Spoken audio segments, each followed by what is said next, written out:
Hello, hello, hello, everyone, and welcome to the final New York Film Festival video. We did it. We did it. We're finally here. We just reviewed 10 movies back to back in one session, and my throat hurts, dude. I just started drinking water. It felt like amazing. Okay. So the final film that I saw at the New York Film Festival, which was the closing night screening, and it was my last drive-in, was the film by Azazel Jacobs. I think that's how you say his name. If I just butcher his name.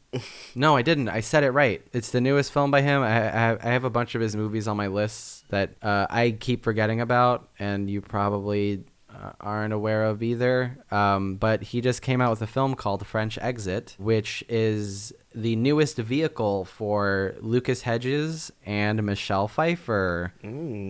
Yeah. French Exit is a comedy drama. It's in the vein of like Parasite in that it's serious, but also it doesn't take itself seriously. And when I saw the promotional picture for the film, it's Michelle Pfeiffer and Lucas Hedges like staring out blankly out of a window in the back of a car. And when I saw it, I was like, okay, I'm gonna watch it, but like, am I gonna be subjected to like 2 hours of white people being sad and also extremely rich? And there's an element of that is true, but it doesn't take itself seriously, and it also kind of says something about wealth in that it acknowledges that wealthy people are the way they are because they know that it's easier to drop in class status than it is to rise in class status, which is why capitalism is stupid and we need to change it. Anyway, no more politics. The comedy in this film is I think the film's strongest part about it, even to the point where I wish that the film leaned on comedy more, because I felt like the dramatic aspects of the film fell flat for me, especially when certain major plot points are very predictable, and I was like, yeah, this is a logical conclusion, this is where this is going, but it didn't feel, you know how in some movies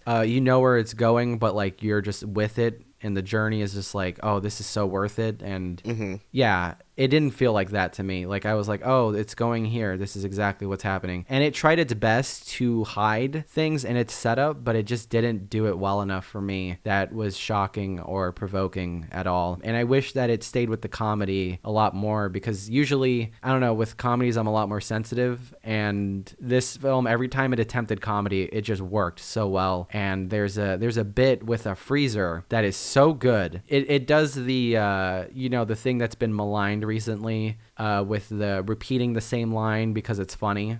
But this film does it extremely well. There's some absurdist parts of the film that are really funny. Like every attempt at comedy in this film I think works, and I wish it would just stuck with that more, but it doesn't. Michelle Pfeiffer is the second strongest thing about the film, and probably my final praise about the film.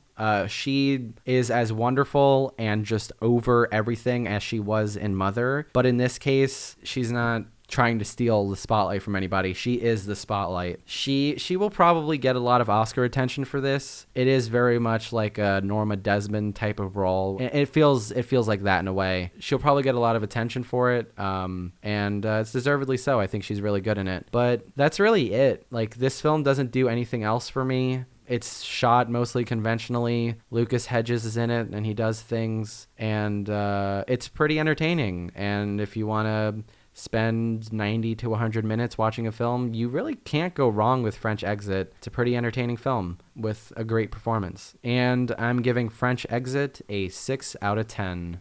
Hey, Yeah. that's above average, so that's good. It is above average. I will say overall, I was pretty disappointed in the New York Film Festival this year, even though I did see more movies, which opened me up to see less good movies that more movies that I might not like. Even last year when I saw 10 movies, I think there were 2 that I gave like a 5 out of 10 or less, and the other 8 were either pretty good or incredible, or in one case, one of the best movies I've ever seen in my entire life. And then this year, it was just like, oh, there were 3 to 4 great movies, and then the rest were either good or like okay or like mediocre. And yeah, it's I'm gonna blame it on the pandemic, because there were a bunch of movies that I was anticipating that probably would have made it to this festival and didn't. So whatever, we'll come back next year. They did their best, and if there's ever a drive-in screening, I'm definitely not doing it in an SUV ever again.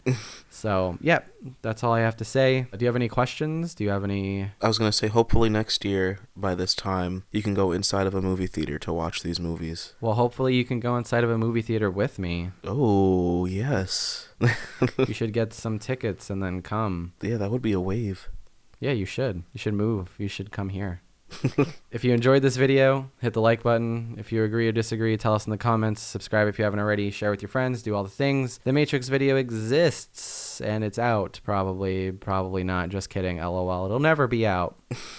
Bye-bye. Bye, guys.